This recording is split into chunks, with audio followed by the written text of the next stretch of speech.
فلا هادي له ونشهد أن لا إله إلا الله ونشهد أن محمدا عبده ورسوله أما بعد فإن الخير الحديث كتاب الله وخير الهدي هدي محمد صلى الله عليه وسلم وشر الأمور محدثاتها وكل محدثة بدعة وكل بدعة ضلالة وكل ضلالة في النار. أعوذ بالله من الشيطان الرجيم. بسم الله الرحمن الرحيم. قد أفلح المؤمنون الذين هم في صلاتهم خاشعون والذين هم عن اللغو معرضون والذين هم للزكاة فاعلون والذين هم لفروجهم حافظون إلا على أزواجهم أو ما ملكت أيمانهم فإنهم غير ملومين. فمن ابتغى وراء ذلك فأولئك هم العادون والذين هم لأماناتهم وعهدهم راعون والذين هم على صلواتهم يحافظون أولئك هم الوارثون الذين يرثون الفردوس هم فيها خالدون. رب اشرح لي صدري ويسر لي أمري واحلل عقدة من لساني يفقهوا قولي. اللهم أرنا الحق حقا وارزقنا اتباعه وأرنا الباطل باطلا وارزقنا اجتنابه. آمین یا رب العالمین. کامیاب ہونے والے لوگ کون ہیں اور یہ کامیابی کا تصور کیا ہے؟ اگر کوئی شخص یہ سمجھتا ہے کہ دنیا کے اندر وہ آیا، اچھے خاندان میں پیدا ہوا، اچھا مال پیدا کیا، اچھا جاہ و جلال بنایا، دنیا کے وسائل کے اوپر اچھی طرح سے دسترس حاصل کی، اولاد پیدا کی، جائیداد بنائی، دنیا کے اندر اقتدار حاصل کیا، شاید وہ سمجھتا ہے کہ میں کامیاب ہوں. در حقیقت کامیابی کیا ہے؟ سب سے بڑی کامیابی وہ یہ ہے کہ کوئی شخص دنیا کے اندر اپنی زندگی اللہ کے رسول کے طریقوں کے مطابق گزار کر جب اللہ کے سامنے پیش ہو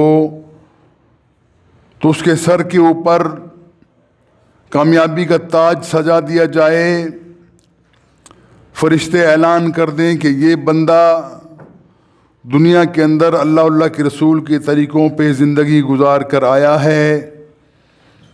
ہو سکتا ہے یہ شخص دنیا کے اندر بڑا محتاج ہو، لاچار ہو، بے بس ہو، فقیر ہو، لیکن اللہ کی خوشنودی حاصل کرنے کے لیے اس نے زندگی گزاری، حتی الامکان حتی الوسع کوشش کی کہ کوئی کام غلط نہ کرے. اسی حال کے اندر وہ اللہ کے سامنے پیش ہوا، یہ کامیاب ہے. اور یہ کامیابی بھی 2-4 سال کی کامیابی نہیں، 2-4 لاکھ کی کامیابی نہیں، بلکہ یہ کامیابی وہ کامیابی ہے جو ابد آباد کی ہے، ہمیشہ ہمیشہ کی کامیابی ہے.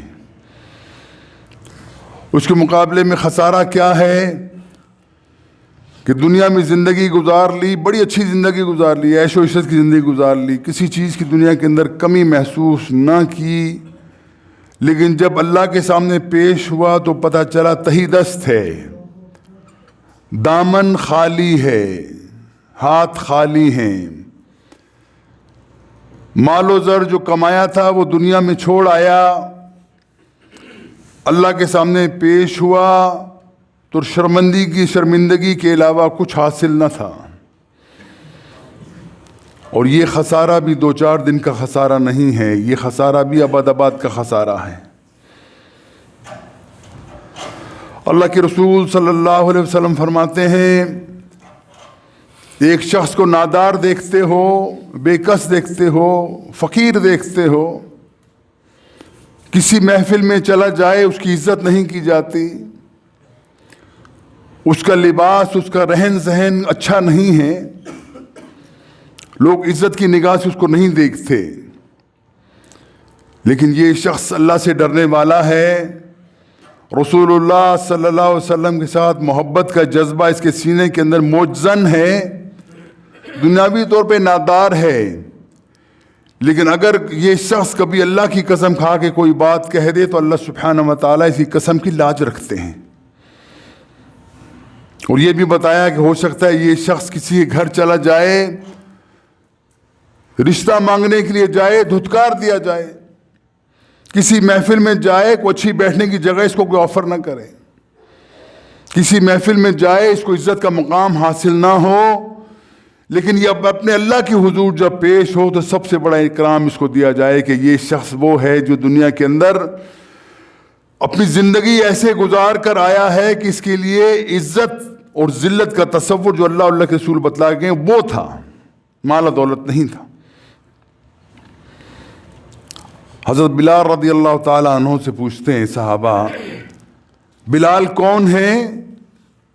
کالے رنگ کا حبشی ہے، جس کی ماں بھی کالی ہے، باپ بھی کالا ہے، اور صرف رنگت نہیں، یہ خاندانی طور پہ خاندان غلامہ کا ایک فرد ہے، اس کا باپ بھی غلام ہے، ماں بھی غلام ہے، اور غلام کی حیثیت عرب معاشرے کے اندر کیا تھی سب کو معلوم ہے۔ صحابہ پوچھتے ہیں بلال، اللہ کے رسول فرماتے ہیں کہ جب میں معراج پہ گیا تو میں نے دیکھا میرے آگے چلنے والے شخص کے جوتوں کی آواز مجھے آتی ہے اور وہ بلال تو ہے۔ پوچھا بلال تم کیا کرتے ہو؟ ایسا کون سا کام تم نے کیا ہے جس کی وجہ سے تم اللہ کے رسول کے آگے چل رہے ہو، تمہاری جوتوں کی آواز اللہ کے رسول سن رہے ہیں؟ دنیاوی طور پہ بلال کی کوئی حیثیت نہیں، لیکن یہ بلال رسول اللہ صلی اللہ علیہ وسلم کے ساتھ اپنے تعلق کو اس طریقے سے جوڑتا ہے کہ اپنے آپ کو فنا کر دیتا ہے۔ وہ ایک مثال دی جاتی ہے، فنا فی الرسول ہے، رسول کے اندر فنا ہو گیا، اپنا آپ گم کر دیا۔ اللہ کے رسول کی آنکھ کا اشارہ ہے اور بلال کا سارا جسم، اس کا ذہن آمادہ ہے اللہ کے رسول کی بات کو ماننے کے لیے، ایک سیکنڈ نہیں لگاتا کہ اس کے اوپر عمل پیرا ہو جاتا ہے۔ یہی وہ بلال ہے جس کی عزت آپ دیکھیے کہ قریش کے اندر، قریش کے سردار سیدنا فاروق رضی اللہ تعالیٰ عنہ، عمر فاروق رضی اللہ تعالیٰ عنہ، جن کی جاہ و جلال کے تذکرے کیا بیان کیے جائیں، جن کا غیظ و غضب جس کے بارے میں قرآن کہتا ہے اشداء علی الکفار رحماء بینہم، کہ یہ مسلمان کون ہیں، یہ صحابی کون ہیں، کافروں کے لیے بڑے سخت ہیں لیکن آپس میں بڑے رحیم ہیں، بڑے شفیق ہیں، بڑے مہربان ہیں۔ یہ وہ شخص ہے جس سے پوری دنیا کے بڑے بڑے حکمران کانپتے ہیں، لیکن جب یہ پکارتے ہیں بلال کو کیا کہتے ہیں؟ بلال تو سیدنا بلال ہے، تو میرا سردار بلال ہے۔ یہی بلال ہے جس کو صرف ثابت کرنے کے لیے کہ عزت وہ ہے جو اللہ کے رسول کے ساتھ تعلق کو جوڑنے سے ملتی ہے۔ ہجرت کے موقع کے اوپر مدینہ کے اندر جس وقت مسلمانوں سے انصار اور مہاجرین آپس میں ملتے ہیں، اتفاق سے عبداللہ بن ابی کا جو ہے وہ ٹاکرا بلال سے ہو جاتا ہے، اور عبداللہ بن ابی جو ہے وہ بڑی نفرت سے، حقارت سے ان سے ملتا ہے اور کہتا ہے کہ یہ اسلام، یہ محمد اس راستے میں لے گیا ہے کہ ہمیں بلالوں سے، ہمیں غلاموں سے، کالے غلاموں سے گردن میں ہاتھ گلے ملانے پڑتے ہیں۔ اسے اندازہ لگائیے کہ ان کا کیا تصور کیا تھا، لیکن یہ سیدنا بلال کہلاتے ہیں، یہ عظیم بلال کہلاتے ہیں، اور جن کے بارے میں محبت کا حال یہ ہے کہ اللہ کے رسول صلی اللہ علیہ وسلم کی وفات ہو جاتی ہے، ہمیشہ لوگ بلال کی آواز سنتے تھے، ان کو اللہ کے رسول کی یاد آتی تھی۔ نماز کا وقت ہوا، صدا لگائی گئی، بلال کہاں ہو؟ نماز کا وقت ہوا جاتا ہے، اذان کا وقت ہوا جاتا ہے، آؤ اذان دو۔ بلال کہتے ہیں کہ میں اذان نہیں دے سکتا۔ پوچھا کیا وجہ ہے؟ دین وہی ہے، سب کچھ وہی ہے، اللہ کے رسول کے فرامین وہی ہیں، کیا وجہ ہے تم اذان نہیں دیتے؟ کہنے لگے جب میں اشہد ان محمدًا عبدہ ورسولہ کہتا تھا، میں اللہ کے رسول کے چہرہ مبارک کو دیکھتا تھا، آج میں جب یہ کہوں گا مجھے وہ چہرہ نظر نہیں آئے گا، یہ میں برداشت نہیں کر سکتا، میں اذان نہیں دیتا، چھوڑ دیا، اذان دینا چھوڑ دیا۔ یہ محبت کا انداز ہے ان کا۔ جس معاملے کے اندر دیکھیے رسول اکرم صلی اللہ علیہ وسلم کے اصحاب کا معاملہ بالکل ایسا ہی ہمیں نظر آتا ہے کہ محبت کے آخری درجے تک پہنچے ہوئے، اپنی سب چیزیں ختم کرنے کو، اللہ کے رسول کی خوشنودی حاصل کرنے کے لیے ہم وقت ہم جہد تیار ہیں۔ کوئی بندہ یہ سوچ نہیں سکتا کہ کبھی دل کے اندر کوئی تھوڑا سا تنکا بھی دل میں پیدا ہو جائے کہ میں اللہ کے رسول کی بات مجھے پسند نہیں آئی۔ اگر جس کے دل میں یہ بات پیدا ہو جائے تو یاد رکھو کہ وہ رسول کا صحابی تو تھا، لیکن امتحان کتنا بڑا ہے کہ وہ منافقوں کے درجے کے اندر چلا جائے گا ایک دم سے۔ اسلام کا معاملہ ایک دم سے ختم۔ ٹیسٹ کیا ہے؟ اللہ کے رسول سے محبت ہے۔ اللہ کے رسول کی بات کو ماننے کے لیے ہم وقت ہم جہد تیار ہیں۔ بھائیو، ہم بھی اسی رسول کے ماننے والے ہیں کیا؟ دل کو ٹٹول کے دیکھو، کیا تمہارا دل گواہی دیتا ہے کہ تم اللہ کے رسول سے وہ تعلق رکھنا چاہتے ہو جو تعلق اللہ کے رسول کے ساتھ ان کے صحابہ کا تھا؟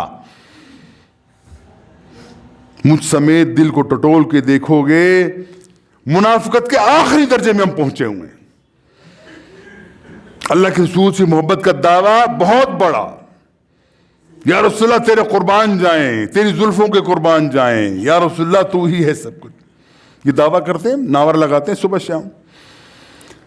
اللہ کے رسول کا نعرہ لگاتے ہوئے سینے پہ گولی کھانے کو تیار ہیں، لیکن 24 گھنٹے کی زندگی کے اندر اللہ کے رسول کی بات ماننے کو تیار نہیں ہے۔ زندگی کے پورے عمل کے اندر دیکھ لیجئے اللہ کے رسول کا کیا کردار ہمیں نظر آتا ہے۔ اس معاملے کے اندر صفر ہیں، الا ما رحم ربی، بہت کم لوگ ایسے ہیں جن کے دل کے اندر یہ احساس ہے کہ ہم نے رسول اللہ صلی اللہ علیہ وسلم سے جو تعلق جو ہم نے باندھا تھا، اور اس تعلق کے اندر ہمارا اپنا کوئی کمال نہیں۔ ہم مسلمانوں کا کیا کمال ہے کہ ہم مسلمانوں کے گھروں کے اندر پیدا ہوئے؟ ہماری کون سی ایسی صلاحیت تھی جس کی وجہ سے اللہ تعالیٰ نے ہمیں مسلمانوں کے گھروں میں، مسلمانوں قبیلوں کے اندر پیدا کیا؟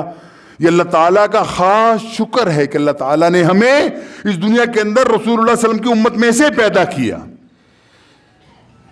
اگر ہم اللہ کے رسول کی امت میں پیدا نہ ہوئے ہوتے، کتنے امکانات تھے اس چیز کے کہ آپ کو اللہ تعالیٰ توحید کی اس دعوت سے روشناس کرتا، اللہ تعالیٰ اس عظیم نعمت سے آپ کو سرفراز کرتا کہ واقعی تم اللہ کے رسول کی اس آخری رسول کی امت میں سے پیدا ہوئے ہو۔ دیکھ لو دنیا کے اندر اربوں لوگ ہیں جن کو دین کا پتہ نہیں ہے، جن کو رسول کا پتہ نہیں، ان کو آخرت کا پتہ نہیں، ان کو آخری نبی اور آخری رسول کا پتہ نہیں۔ مسلمان تو نہیں ہے وہ انسان ہیں صرف، لیکن ان تک یہ بات کون پہنچائے گا؟ کیا لوگوں دنیا کے اندر آخری نبی آ چکے ہیں، آخری نبی کی بات مانو گے فلاح پا جاؤ گے، اور فلاح نہ پا سکے دنیا اور آخرت دونوں تباہ ہو جائے گی۔ ٹائم کم ہوتا ہے، آپ کے سامنے 2-4 باتیں مختصر میں رکھنا چاہ رہا تھا کہ اللہ سبحانہ و تعالیٰ نے فلاح پانے والوں کی چند نشانیاں بتلائی ہیں۔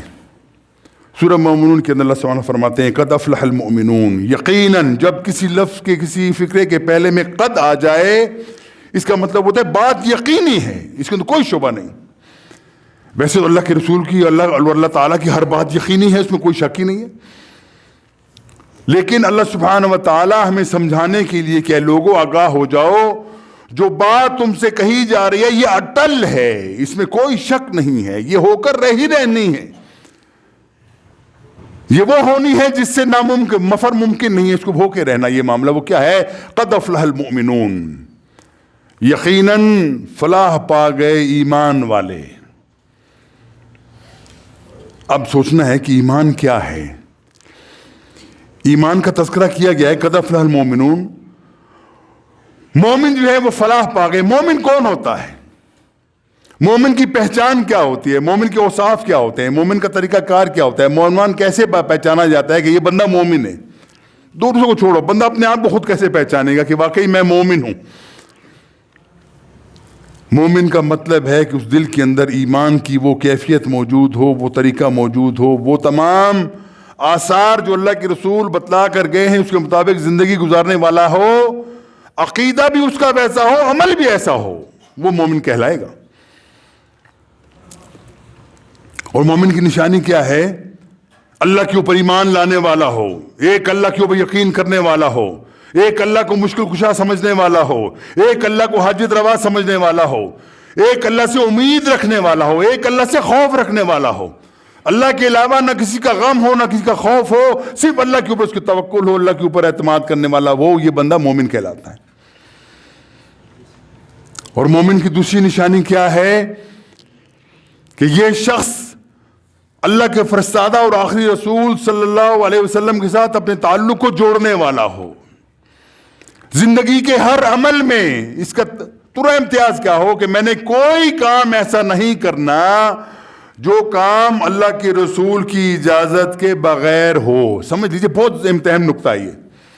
اپنے آپ کو دھوکے میں مت رکھیے کہ مسلمانوں گھر پیدا ہو گئے تمام چیزوں کے حقدار ہم بن جائیں گے، کبھی بھی نہیں ہوں گے اگر آپ کے دل کے اندر یہ دو چیزیں پیدا نہیں ہوتی۔ اللہ کے اوپر ایمان، آپ کا عقیدہ درست ہو، صرف اللہ پہ توکل، اور کسی سے امید نہیں، کسی سے خوف نہیں۔ اور دوسری بات، ہر معاملے کے اندر رسول اللہ صلی اللہ علیہ وسلم کو حرف آخر جانا جائے، مانا جائے، اس کے مطابق زندگی گزارنے کی کوشش کی جائے۔ میں ہمیشہ کہتا ہوں کوشش کی جائے، ممکن نہیں ہے ہمارے لیے۔ صحابہ کے بارے میں آتا ہے، صحابہ بھی کہتے ہیں کہ ہم ساری زندگی بھی لگے رہے، اللہ کے رسول کے ساتھ رہے، ہم ایمان کے درجے کو نہیں پہنچ سکے جو اللہ کے رسول ہم سے چاہتے تھے۔ اس لیے کوشش کی تمنا ہے کہ ہم کوشش ضرور کریں، جتنی ہماری قوت ہے، جتنی ہماری طاقت ہے، جتنی استطاعت ہے ہماری، ہم کوشش کریں کہ رسول اکرم صلی اللہ علیہ وسلم سے مطابقت کرنے کی کوشش کریں، ان کی اتباع کے اندر ہم چلنے کی کوشش کریں۔ دل میں یہ تمنا ہو، اللہ گناہ گار بھی ہیں، دنیائی آلائج بھی ہمارے ساتھ ہیں، مصیبتیں بھی ہیں، سب چیزیں ہیں، لیکن کوشش یہ کرتے ہیں کہ اللہ کے رسول کے ساتھ اتباع کا معاملہ ہمارے دل کے اندر موجزن ہو جائے۔ کوئی چیز ایسی نہ رہے جس کے بارے میں ہمیں شک پیدا ہو کہ ہم کس راستے پہ ہیں، صحیح راستہ ہے کہ نہیں۔ میرے بھائیو، پڑھے لکھے لوگ بیٹھے ہو میرے سامنے، مجھ سمیت، کبھی ہم نے سوچا ہے کہ ہم جس راستے پہ چلے ہیں کہ کیا وہ راستہ اللہ کا راستہ ہے؟ کیا دل میں تبھی تمنا پیدا ہوئی ہے کہ دیکھو ہم جس راستے پہ چل رہے ہیں، جس راستے ہمارے ماں باپ ہمیں لے کر آئے ہیں، وہ راستہ کون سا ہے؟ وہ راستہ اللہ کے رسول کی دعوت سے کتنے قریب ہے؟ اگر غور کرو گے، فکر کرو گے، دل کے اندر یہ تمنا پیدا ہو جائے کہ ہم نے یہ کام کرنا ہے، اللہ راستے کھول دے گا۔ اللہ راستے کیسے کھولے گا؟ کہ آپ کے دل کے اندر تمنا پیدا ہوگی میں نے اللہ کے رسول کی بات ماننا ہے، محنت کرو گے، کوشش کرو گے۔ آپ کو معلوم ہے جب دنیا کے اندر ہم بیمار ہوتے ہیں، کسی معاملے کے اندر مصیبت میں پڑ جاتے ہیں، کیا کرتے ہیں؟ ڈاکٹر کے پاس جاتے ہیں۔ ڈاکٹر پہلے تو تشخیص کرتا ہے، دیکھتا ہے، آپ کا پوری ہسٹری لیتا ہے، اس کے بعد آپ سے کہتا ہے میاں تمہیں فلاں ٹیسٹ کروانے کی بھی ضرورت ہے، اور ٹیسٹ دیکھنے کے بعد وہ اس نتیجے پہنچ جائے اس کو فلاں بیماری ہے، اس کی فلاں دوا اس کے لیے کارگر ہے، وہ اسے دیکھنی ہے۔ وہ آپ کو دوا لکھ کے دے گا، اس کے ساتھ ایک اہم ترین چیز وہ بتائے گا کہ دیکھو میری دوا کا کوئی فائدہ نہیں ہوگا جب تک تم میری ہدایات کے اوپر عمل نہیں کرتے۔ جو پرہیزیں بتائی ہیں، جس طریقے سے دوا لینے ہیں، کب لینی ہے، کتنی لینی ہے، جب تک اس پہ پورا عمل نہیں کرو گے تمہیں فائدہ نہیں ہوگا۔ اگر تم نے اپنی ڈنڈی اسے مارنے کی کوشش کی کہ دوا اسے 3 ٹائم لکھی ہے، تم 4 ٹائم کھانا شروع کر دو، جس مقدار میں لکھی اس کو بڑھا چڑھا کے یہ کم کر کے تم کر دو، وہ نسخہ پہ ڈاکٹر کا نہیں ہوگا، تمہارا اپنا ڈاکٹر ہوگا، اس کے نقصان کے ذمہ دار بھی تم خود ہی ہوگے، ڈاکٹر نہیں ہوگا۔ معمولی سی معاملے کے تم کتنی دھوک کرتے ہیں، کتنی کوشش کرتے ہیں۔ پہلے تو بہتر کہ ڈاکٹر بہترین ہو، پڑھا لکھا ہو، 2 ڈنڈی مارنے والا نہ ہو، اس کے بعد میڈیسن لینی ہے تو وہ بھی میڈیسن وہ ہوں جو اتھینٹک ہوں، ہم نے کسی اور دکان سے نہیں لینی، ہاں ڈی واٹسن سے جا کے لیں گے، وہاں پہ صحیح ملتی ہے۔ کتنی محنت کرتے ہیں۔ کیا دین کے بارے میں کبھی ہمارے دل میں یہ تمنا پیدا ہوئی ہے کہ پہلے ہم ڈاکٹر کو صحیح تلاش کریں، ڈاکٹر کون ہے، پھر ڈاکٹر کی ہدایات کیا ہیں، وہ کیا ہیں، وہ ڈاکٹر نے پھر میڈیسن جو لکھی ہے اس کا کیا ہے؟ یہ تمام چیزیں ہمارے سامنے موجود ہیں، لیکن ہم کوشش نہیں کرتے۔ کوشش کیوں نہیں کرتے؟ ڈاکٹر کی دوا نہ کھائیں گے، اندیشہ ہے کہ ہماری جان کو خطرہ ہو جائے، بیماری بڑھ کے ہماری ہلاکت کا نتیجہ بن جائے، ہم کوشش کریں گے کہ اس کو پورا عمل کریں۔ دین کا معاملہ تو معمولی معاملہ ہے، کیا بات ہی کوئی نہیں۔ جس راستے پہ چل رہے ہو چلتے چلے جاؤ، جس معالج کے پاس جاؤ جو وہ کہتے ہیں ہم کرتے ہیں، معالج کی ضرورت بھی نہیں، جو ہمارا جی چاہے ہم کریں گے اپنی مرضی سے۔ اس کا مطلب ہے کہ ہم نے دین کو اہمیت ایک ڈاکٹر جتنی بھی نہیں دی، رسول اللہ صلی اللہ علیہ وسلم کی اہمیت ہم نے ایک ڈاکٹر جتنی بھی نہیں دی، ان کی ہدایت کو سمجھنے کے لیے کبھی ہم نے آپ کو تمنا ہی ہمارے دل میں پیدا نہیں ہوئی کہ ہم دیکھیں اللہ کے رسول کی ہدایات کیا ہیں۔ اگر معاملہ ایسا ہوگا تو نتیجہ کیا نکلنا چاہیے کہ دنیا کے اندر ذلیل اور رسوا کر دیا جائے، اس بیمار کی طرح جو ڈاکٹر کی ہدایت پہ عمل نہیں کرتا مزید بیماریوں کے اندر وہ گھر جائے، آخرت اس کی موت آ جائے۔ تو ہمارا حال بالکل یہی ہے اس وقت. ہم دنیا کے اندر کس حیثیت میں جی رہے ہیں اس وقت؟ آپ کو معلوم ہے دنیا کے اندر مسلمانوں کا کیا حال ہے آج کل؟ دنیا کے اندر مسلمانوں کو اللہ تعالیٰ نے یہ ان کا منہ بند کرنے کے لیے تمام وسائل دیے ہیں. اس کے اندر آپ کی مال دولت بھی ہے، وسائل بھی ہیں، ذرائع بھی ہیں، ذہانت فطانت بھی ہے، انٹلیکچوئلز بھی ہیں، بہترین سائنسسٹ بھی ہیں، بہترین دماغ مسلمانوں کے پاس موجود ہیں. لیکن مسلمانوں کا حال کیا ہے؟ کبھی غور کر کے دیکھا ہے؟ کبھی آپ نے دیکھا ہے امریکہ اور یورپ کے سامنے مسلمانوں کی حیثیت کیا ہے؟ ان لوگوں کی حیثیت، ہم تو چلو غریب فقیر لوگ ہیں، ہم تو تمام زندگی میں ہم قرضوں کے اندر جکڑے رہے ہیں، لیکن آج بھی جا کے دیکھ لو جن لوگوں کے پاس مال اور دولت ہے ان کا حال کیا ہے. ایک لفظ اپنی مرضی سے وہ نہیں کہہ سکتے، ایک کام اپنی مرضی سے وہ نہیں کر سکتے جب تک ان کا آقا ان کو اجازت نہیں دے گا. اور ان کا آقا کون ہے؟ جن کو قرآن کہتا ہے کہ دنیا کے اندر غلیظ ترین لوگ یہی، جن کے تو قرآن کے الفاظ کیا ہیں کہ یہ لوگ بندروں اور سوروں کی اولاد. کس وجہ سے؟ کہ دین کو انہوں نے چھوڑ دیا، اپنے نبیوں کے ساتھ انہوں نے بغاوتیں کی، نبیوں کے ساتھ انہوں نے ہمیشہ ایسا رویہ اختیار کیا کہ ان کی زندگی کے دشمن بن گئے. بنی اسرائیل کے تمام نبی اپنی زندگی کے اندر وحشت کے اندر زندگی گزاری، انہوں نے ہمیشہ تشدد کی زندگی گزاری، کوئی قوم نے ان کا ساتھ نہیں دیا. یہ وہ قوم تھے بنی اسرائیل والی، چاہے یہود ہوں چاہے نصارہ. لیکن آج ہمارے حکمران وہ ہیں. وجہ کیا ہے؟ وجہ یہ ہے کہ ہم اپنے دین کو ہم نے چھوڑ دیا. ہم نے تشخیص کرنے کے بعد بھی نہ معالج کی طرف توجہ دی، نہ اس کی ہدایات کی توجہ دی، نہ اسے میڈیسن جو دی تھی اس کی توجہ ہم نے دی. نتیجہ کیا نکلا کہ بیماری مرض کے جیسے ہم دوا کرتے ہیں بیماری بڑھتی چلی گئی. آج دنیا کے اندر مسلمان محکوم ہے، ذلیل ہے، پست ہے، کوئی اس کا پوچھنے والا نہیں، کوئی اس کی بھاؤ لگانے والا نہیں. جس طرف اٹھا کے آپ آنکھ اٹھا کے دیکھو مسلمان آپ کو پستا ہوا نظر آئے گا. کبھی ایک بندہ فرانس میں ایک بندہ قتل ہو جائے بازار کے اندر، اس کا تعلق اسی سفید چمڑی والے سے تعلق سے ہو تو کیا ہنگامہ پوری دنیا میں ہو جاتا ہے. ایک امریکن مارا جائے پوری قوم آ جاتی ہے. ہمارے یہاں ریمن ڈیوس کا معاملہ ہوا تھا نا، کچھ بھی نہیں کر سکے ہم، اس کو مار بھی نہیں سکے، مارنا دوری بات کو پکڑ بھی نہیں سکے، عزت احترام سے لے گئے. میں تم نے ہمارے بندے قتل کیے ہیں، یہ تمہارا حق ہے کہ تم ہمارے آقا ہو، ہم تمہارے غلام ہیں. کسی سے چھڑا کے لے گئے وہ لوگ. کیا وجہ ہے؟ ہمارے پاس وہ قوت نہیں ہے جو قوت ہمارے پاس ہونا چاہیے تھی. اس قوت کے نہ ہونے کی وجہ سے ہم ذلیل ہیں، رسوا ہیں، پست ہیں، ہماری کوئی ویلیو نہیں ہے دنیا کے اندر. حضرات یہ ایک معاملہ کیسے پیدا ہوا؟ ہم کیسے ان لوگوں کے محکوم بن گئے جن کے اوپر اللہ تعالیٰ کی پھٹکار برستی رہی، پے در پے پھرستی رہی، اور آج بھی ان کی دنیا دیکھتے ہیں ان کے پاس بڑا مال دولت ہے. آپ کو یہ بھی معلوم ہے کہ اس مال اور دولت تمام فراوانیوں کے باوجود اللہ تعالیٰ نے سکون ان لوگوں سے چھین لیا. آپ کو شاید معلوم ہوگا، پڑھے لکھے لوگوں آپ کو یقین، آپ کو معلوم، میڈیا سے آپ کو تعلق ہے، یقین جانتے ہوں گے کہ دنیا کے اندر سوئسائڈ کا سب سے بڑا ریشو اسکینڈینیوینز کے اندر ہے. اسکینڈینیوینز کون سے لوگ ملک ہیں؟ سوئٹزرلینڈ ہے، اس کے اندر ڈینمارک ہے، اس کے اندر ناروے ہے. یہ وہ ملک ہیں جو انتہائی خوشحال ہیں. بچہ پیدا ہوتے ساتھ وظیفہ شروع ہو جاتا ہے، جیسے بچے بڑھتے جاتے ہیں پیسے بڑھتے چلے جاتے ہیں. دنیا کی ہر آسائش حکومت ان کو مہیا کرتی ہے، کسی چیز کی کمی نہیں، کسی چیز کی کوئی ضرورت نہیں. بندہ کام نہیں بھی کرتا، گھر میں بیٹھے اس کو پیسے ملتے رہتے. لیکن اللہ تعالیٰ نے سکون چھین لیا. سب سے زیادہ خودکشیاں وہ لوگ کرتے ہیں.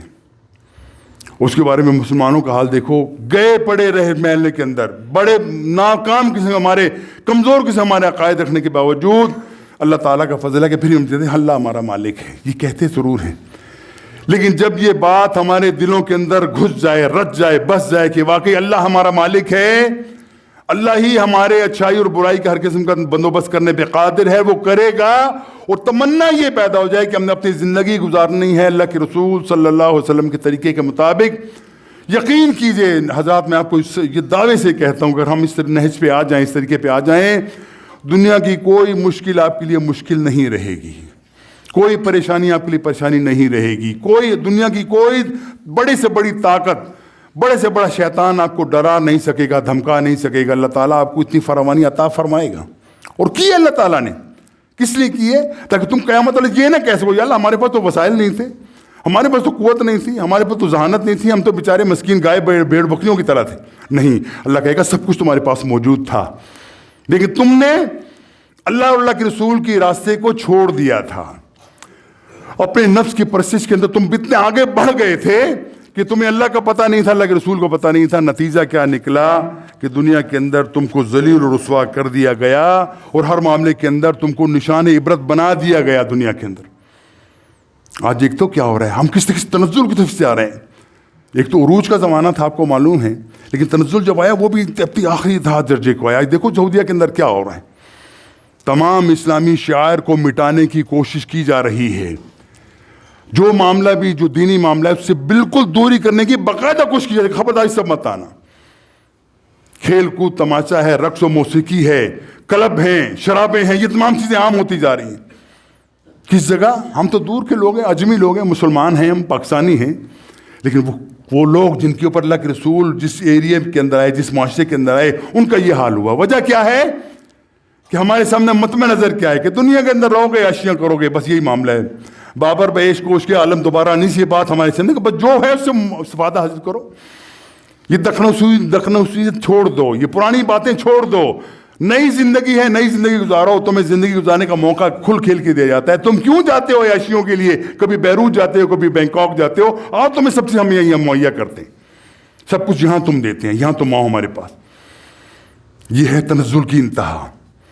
اور حال یہ ہے, بات لمبی ہو جاتی ہے لیکن اب کہنا تذکرہ کرنا ضروری ہے کہ تبلیغی جماعت کے اوپر پابندی لگا دی گئی. یہ ہے وہ عملی طور پہ اللہ تعالیٰ جو ہمیں سزا دینا چاہتا ہے. تبلیغی جماعت سے ہزار اختلاف کیے جا سکتے ہیں. ہم سمجھتے ہیں کہ کتاب کے اندر ایسی چیزیں موجود ہیں جو غیر شرعی ہیں, شرک کی طرف متوجہ کرتی ہیں ان کے فضائل اعمال کے اندر. لیکن یہ سوچو یہ کیا وجہ ہے کہ تمام مسلمانوں کے 3 ملکوں کے علاوہ پاکستان, انڈیا, بنگلہ دیش اور افغانستان ملا لو, یہاں پہ فضائل اعمال پڑھے جاتے ہیں تبلیغی جماعت کے اندر, کوئی شک نہیں. اس کے اندر بہت سے اشکال ہیں, بہت سی چیزیں اس کے اوپر کلام کرنا درست اور کیا جاتا ہے. لیکن آپ کو معلوم ہے کہ پوری دنیا کے اندر اور عرب ممالک کے اندر تبلیغی جماعت جو کام لے کے چلتی ہے اس کے اندر ریاض الصالحین پڑھی جاتی ہے, جس کو حدیثوں کا صحیح مجموعہ ہے, اس کے اندر وہ پڑھا جاتا ہے. اس پہ پابندی کیوں؟ اور یہ تبلیغی جماعت کون سی جماعت ہے؟ نہ اس سے ہندو ڈرتا ہے, نہ اس سے عیسائی ڈرتا ہے, نہ یہودی ڈرتا ہے, نہ اس سے کوئی اور ڈرتا, کوئی نہیں ڈرتا. بولے بے ضرر لوگ ہیں, بس دعوتی لے کے چل رہے ہیں, معاملہ ایک بات پھیلانا چاہ رہے ہیں. عملی طور پہ نہ جہاد سے تعلق ہے, نہ سیاست سے تعلق ہے, نہ امر بالمعروف کہتے ہیں, نہیں منکر سے بھی, منکر کے خلاف بھی نہیں بولتے. لیکن بند کر دیا. کیوں بند کر دیا؟ آقاؤں کو پسند نہیں ہے. ان کو خدشہ ہے کہ یہ بے ضرر جماعت, اس سے بھی شاید ایسے لوگ کھڑے ہو جائیں جو آ کے ہماری حکومت کو للکاریں اور کہیں کہ یہ کام تم غلط کر رہے ہو. حالانکہ ان کا یہ منہج ہی نہیں ہے. کچھ بھی ہوتا رہے, وہ کبھی منکر کے خلاف بولتے ہی نہیں ہیں. یہ بہت بڑا نقص ہے. یہ میں کہتا ہوں یہ اسلام کو اپنے ذہن سے ملانے کی دین پرستی یہی ہے کہ دین کے جو آپ نے احساسات آپ کو قرآن و حدیث دیتا ہے اس سے چھوڑ کے آپ اپنی مرضی سے لگائیں, یہ اپنا دین پرستی ہے. لیکن اس کے باوجود ہم کہتے ہیں ظاہری طور پہ تبلیغی جماعت کا بندہ وہ لوگوں کو کہتا ہے بھائیو ایک اللہ کے اوپر یقین لے آؤ, ایک رسول کی بات ماننے کو تیار ہو جاؤ, نماز پڑھنا شروع کر دو, برائیاں چھوڑ دو. 6 نمبر تبلیغی جماعت کے ہوتے ہیں, آپ کو معروف معنوں میں 6 چیزیں بتا دیں, 6 چیزوں کو تذکرہ کرتے ہیں. ان 6 چیزوں سے کسی کو اختلاف نہیں. اس کی تفصیل میں جائیں گے تو یقین اختلاف بنتا ہے, لیکن ان 6 چیزوں سے کوئی اختلاف کسی مسلمان کو نہیں ہو سکتا. اور وہ 6 چیزیں ایسی ہیں جس سے کسی ہندو کو بھی اختلاف نہیں. مزے کی بات یہ ہے, عیسائی کو بھی اختلاف نہیں. بولو کچھ بے ضرر لوگ ہیں یہ لوگ, لیکن دنیا کے اندر یہ ثابت کرنے کے لیے کہ ہمارے پاس پاور ہے, ہم جو چاہیں بند کر سکتے ہیں. اخوان المسلمین پہ پابندی لگائی, یقیناً وہ اسلام مخالفین تو بڑی دہشت گرد لوگ ہیں. وہ تو حکومت کی بات کرتے ہیں, سیاست کی بات کرتے ہیں, امر بالمعروف نہیں منکر کی بات کرتے ہیں, برائی کے خلاف کھڑے ہونے کی بات کرتے ہیں. ان کا تو یہ جرم ہے. لیکن تبلیغی جماعت کا کیا جرم ہے؟ کوئی جرم نہیں, صرف اس لیے کہ وہ لوگوں کو اکٹھا کیے بیٹھے ہیں. اس وجہ سے ان کے اوپر یہ آفتاب آئی کہ تم بند کر دو. اس کو بند کرنے کی کوشش کی اور باقاعدہ درباری علماء نے باقاعدہ تقریریں کی کہ یہ معاملہ یوں. ہمیں ہفتہ عرصہ دراز سے ڈاکٹر طالب الرحمان شاہ صاحب نے اس کے اوپر بڑا موقعانہ مقالے لکھے, سب لکھا ہے. ان کی عقیدے کے بارے میں بات کی, عقیدے کے اندر خلل ہے, عقیدے کے اندر نقص ہے. لیکن ہم نے کبھی یہ نہیں کہا کہ ان کو ختم کر دو, یہ ان کو مٹا دو. اور تم مٹاؤ گے کیسے؟ قرآن کہتا ہے یریدون لیطفئوا نور اللہ بافواہہم واللہ متم نورہ ولو کرہ الکافرون. تم چاہتے ہو کہ اللہ کے دین کے چراغ کو پھونکوں سے بجھا دو گے, ممکن نہیں ہے, تم نہیں بجھا سکتے. اپنے تئیں یہ سمجھو کہ بڑا ہم نے توپ چلا دی, ہم یہ پابندی لگا دی, وہ پابندی نہیں دبا سکتے تم, کیونکہ اللہ تعالیٰ کی تائید جب تک مسلمانوں کے ساتھ شامل ہے, کوئی حکمران جتنا جائے وہ کر لے, وہ کچھ نہیں کر سکتا. ہاں اللہ تعالیٰ آزمائے گا ضرور. آزمائے گا کیسے؟ مجھے اور آپ کو آزمائے گا کہ دیکھو تمہارے سامنے قرآن موجود ہے، دیکھو تمہارے سامنے اللہ کے رسول کے فرامین موجود ہیں، تم نے اس کے اوپر کتنا عمل کیا ہے، کیسے عمل کیا، اپنی زندگی کو بدلنے کے لیے تم نے کیا محنت کوشش کی۔ اگر ہم نے نہ کی مجرم ہم یقینا ہو جائیں گے، اس میں کوئی شک نہیں ہے، لیکن یہ معاملہ ہمارا انڈیویجول ہوگا، انفرادی معاملہ ہے۔ اجتماعی طور پہ تو مسلمان بالکل ہی ختم ہے، مردے چلتی پھرتی لاشوں کے علاوہ دنیا کے اندر آپ کو کوئی نظر ہی نہیں آتا۔ چلتی پھرتی لاشیں، اربوں کی تعداد کے اندر مسلمانوں کی چلتی پھرتی لاشیں، یہ ہجوم مومنین ہے۔ علامہ اقبال ان کے الفاظ کے اندر کہ ہجوم مومنین ہے اور کچھ بھی نہیں اس کے اندر، خش و خاشاک ہیں، کوئی ویلیو ان کی نہیں ہے، غصہ سیل ہیں، وہ جھاگ ہے سمندر کے اوپر جو نظر لگتی ہے بڑی چٹان کی طرح ہے، لیکن حقیقت کیا ہے کہ اس کے اندر آپ چھوٹا سا ایک سکہ بھی ڈالو گے تو نیچے بیٹھ جائے گا، اس کو کراس کر جائے گا۔ یہ ہجوم مومنین ہے مسلمانوں کا جو دنیا کے اندر آپ کو نظر آ رہا ہے، وہ حقیقت کب پیدا ہوگی؟ جس وقت آپ اللہ اور اللہ کے رسول کے ساتھ اپنے تعلق کو جوڑ کر دوبارہ مسلمان بننے کی کوشش ویسے ہی کریں گے جیسے صحابہ نے کوشش کی تھی، اور اس کے لیے راستے کھلے ہیں۔ کب تک کھلے ہیں؟ جب تک آنکھیں بند نہیں ہوتی۔ کب تک کھلے ہیں؟ جب تک آپ کی سانس آپ کے حلق میں نہیں پہنچ جاتی، اس وقت راستہ کھلا ہے۔ توبہ بھی کرو گے اللہ تعالیٰ کو توبہ بھی قبول کر لے گا، اللہ تعالیٰ سے مدد مانگو گے اللہ کی نصرت آئے گی، ویسے ہی آئے گی جیسے بدر کے اندر آئی تھی، اللہ کے رسول کے اوپر فرشتے نازل ہوئے تھے مدد کے لیے، آج بھی آئیں گے۔ ثابت تو کرو پہلے، تم پہلے اپنے آپ کے اپنے من کو تو مارو، اپنے نفس سے نکل کے تو باہر آؤ، اللہ کے رسول کی بات کو ماننے کے لیے تیار تو ہو جاؤ۔ اگر تمہارا یہ توجہ تیار ہونے کا نہیں ہے اور صبح شام یا اللہ ہماری مدد کر، اللہ مدد کیسے کرے گا؟ تمہارے دل کے اندر نفاق ہے، تمہارے پیٹ میں جانے والا حرام ہے، سود کے اوپر تمہاری معیشت ہے، دنیا کی ہر برائی تمہارے اندر موجود ہے۔ کیا بڑی پیاری ہمارے ایک دوست نے کوئی بات کی کہ دیکھو آج کل تم کو عملی طور پہ کہ مسلمان کو اگر دیکھنا ہو تو جاؤ یورپ کو دیکھو، وہاں پہ کوئی بندہ کسی کا چیٹنگ نہیں کرتا، ہر بندہ کوشش کرتا ہے کسی کا کوئی ناجائز کام نہیں، حالانکہ وہ مسلمان نہیں ہے وہ، لیکن وہ تمام اوصاف جو مسلمانوں کے ہونا چاہیے تھے ان لوگوں کے اندر تقریباً موجود ہیں، جبکہ مسلمان اس سے بالکل فارغ ہے۔ انما الا ما رحم ربی۔ حضرات جاگ جاؤ، لوگوں اپنے اعمال کی درستگی کے لیے فیصلہ کر لو، لوگوں یہ جان لو کہ ہم نے اللہ کے سامنے پیش ہونا ہے، لوگوں یہ جان لو کہ ہم نے اپنی زندگی کے ایک ایک لمحے کا حساب دینا ہے، اور حساب دینا کوئی مشکل، آج کل سائنس کے زمانے کے اندر کوئی مشکل نہیں ہے، سمجھنا بھی کوئی مشکل نہیں ہے کہ حساب ہم کیسے دیں گے، تمام بایو ڈاٹا ہمارے سامنے کیسے لا کر رکھا جائے گا۔ آج کل سمجھنا کمپیوٹر کے دور کے اندر بالکل آسان ہے، سمجھ جائیں گے کیسے اللہ تعالیٰ لے آئے گا سب چیزیں۔ موقع ہے، اللہ کے رسول کی دعوت اوپن ہے، کھلی ہے، کوئی چیز چھپی ہوئی نہیں، کہ وہ سینہ بر سینہ والی بات یہاں پہ نہیں ہے۔ اللہ کے رسول کی ایک ایک احکامات کی ایک ایک بات ہمارے سامنے کھلی کتاب کی طرح موجود ہے، جو چاہے استفادہ کر لے، جو چاہے اپنی زندگی سنبھالنے کے لیے تیار کر لے، اللہ تعالیٰ اس کو عطا کرے گا۔ جو بھولا ہے، اگر وہ بھول بل میں پھنسا رہے گا، ساری زندگی پھنسا رہے گا، اور آخر اسی نتیجے کے اندر وہ اللہ کے سامنے پیش ہو کے اپنے آپ کو ذلیل و رسوا کرنے کے لیے تیار ہو جائے گا، اس کے علاوہ کوئی راستہ نہیں۔ حسبنا اللہ و نعم الوکیل، حسبنا اللہ و نعم الوکیل، حسبنا اللہ و نعم الوکیل۔ اللہ تعالیٰ سے دعا ہے کہ اللہ ہمیں عمل کی توفیق عطا فرمائے، ہمارے دلوں کے اندر اللہ کے رسول کی سچی محبت پیدا فرمائے، ہمارے دل کے اندر یہ تمنا ہو کہ ہم نے واقعی اللہ کے رسول کی زندگی کے مطابق زندگی گزاریں گے تو کامیاب ہوں گے، نہ گزاریں گے تو ناکامی ہمارا پیچھا کرے گا، ہمیں چھوڑے گی نہیں، اس وقت پچھتاوے کے علاوہ کچھ ہمیں نہیں ملے گا۔ وآخر دعوانا الحمد للہ رب العالمین۔ ربنا آتنا فی الدنیا